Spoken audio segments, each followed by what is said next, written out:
Demo massa menuntut hak angket yang pro dan kontra sekarang sedang terjadi di depan gedung DPR MPR RI. Pendemo menyampaikan sudah ada 3 fraksi yang mendukung hak angket adalah PKS, PKB, dan PDIP. Sementara yang lain, Nasdem dan P3 masih ditunggu. Simak video sampai tuntas. Itu tidak bisa dibantah. Dan proses di pemilu, bagaimana kita lihat secara bersama-sama, bagaimana Sirekap bisa berubah angka-angkanya, bahkan kalau dijumlahkan semuanya, satu TPS itu bisa 800 jumlah pemilihnya. Padahal satu TPS antara 250 sampai 300 paling banyak. Ini fakta. Belum lagi ketua KPU-nya, komisaris KPU-nya yang bermasalah. Ada suara-suara hati nurani dari penyelenggara, kita ajukan jempol, tetapi kadang-kadang mereka tidak berani. Macam-macam yang digunakan untuk bagaimana suara dimanipulasi. Tentu bagi bapak-bapak dan ibu-ibu yang punya hati nurani tidak bisa diam melihat ini. Ini bukan masalah kalah dan menang, tetapi ini adalah masalah prosesnya. Prosesnya berlaku adil dan jujur tidak. Ini bukan masalah kalah dan menang. Kita siap kalah dan siap menang. Tetapi ketika kalah harus yang menang harus dengan yang jujur.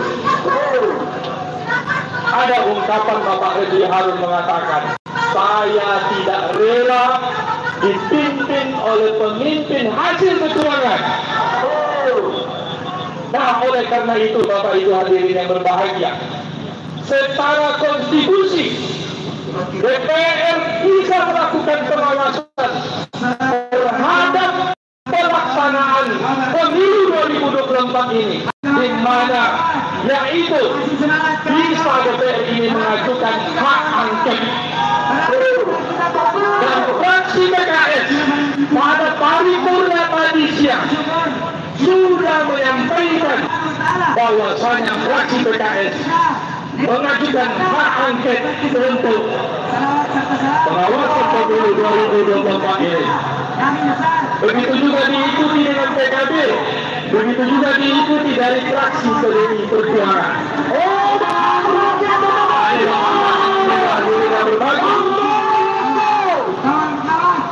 Ini adalah konstitusi politisi lain. Kalau orang tidak salah, tidak akan takut. Betul tidak? Maka hak angket ini akan berproses. Mudah-mudahan partai-partai yang lain, bahkan kita katakan ketika melihat kecurangan jangan takut untuk digulirkannya angket. Apalagi DPR ini salah satu tugasnya adalah melakukan pengawasan. Kalau pemerintah ini tidak diawasi, maka dia akan berbuat semena-mena. Kami berada di sini ditunjuk oleh bapak-bapak dan ibu-ibu sebagai wakil daripada bapak-bapak dan ibu-ibu adalah untuk mengawasi dan memastikan pemerintah menjalankan tugasnya sesuai dengan undang-undang. Dan undang-undang mengamanatkan bahwasanya pemilu harus dilakukan secara jujur dan adil. Ketika ada indikasi bahwasanya pemerintah tidak melakukan pemilu ini, dalam hal ini KPU, secara adil dan jujur, maka berhak DPR untuk mengajukan hak angket. Apalagi disinyalir lembaga-lembaga pemerintahan ada yang ikut-ikut untuk mengintervensi, untuk memenangkan pihak tertentu dalam pemilu ini. Bapak-bapak dan ibu hadirin yang berbahagia, Saya ucapkan terima kasih kehadiran Bapak Ibu semua. Mudah-mudahan perjuangan kita ini akan menemukan hasilnya nanti ya. Dan insya Allah kami akan berjuang di DPR. Dan tadi mulai pembukaan sidang kali ini sudah disuarakan agar hak angket ini kita gulirkan di DPR ini. Bapak dan Ibu hadirin yang berbahagia, mungkin ini yang dapat saya sampaikan. Komitmen mereka di dalam mengungkap segala bentuk kecurangan pemilu melalui hak angket. Tadi ayat 3 partai politik besar yang sudah menyebutkan komitmennya. Yang pertama adalah Partai Keadilan Sejahtera PKS. Yang kedua adalah Partai Kebangkitan Bangsa PKB. Dan yang ketiga adalah Partai Demokrasi Indonesia Perjuangan. Masih ada 2 partai lagi, yakni Partai Nasdem dan Partai P3. Kami ingin mendengar sinyalemen yang ada dari dalam, dari Kakanda. Itu yang pertama. Yang kedua, rakyat sedang menjerit tentang harga beras yang naik, tentang harga cabai yang naik. Muncul dari dalam gedung tidak salah. Kita tunggu lancarkan Jokowi diteriakkan dari dalam gedung DPR sekarang. Baik, silakan Kakanda. Ya, Bapak-bapak dan Ibu-ibu sekalian, pertanyaan yang pertama mengenai partai lain yang saya jawab bahwa saya ada 2 partai, yaitu Nasdem dan P3.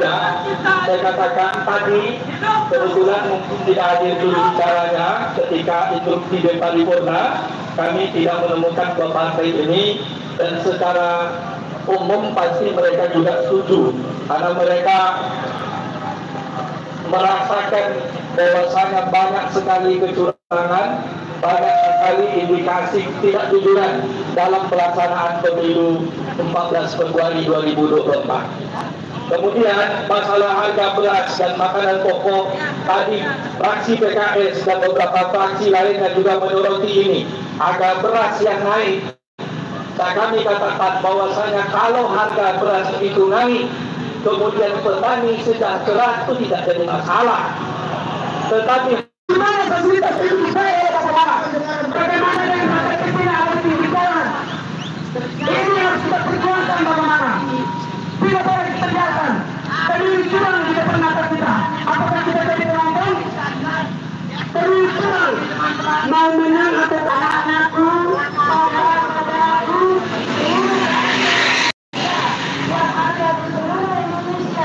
Hari ini kelapan rakyat habis diinjak-injak oleh presiden kita yang bernama Jokowi.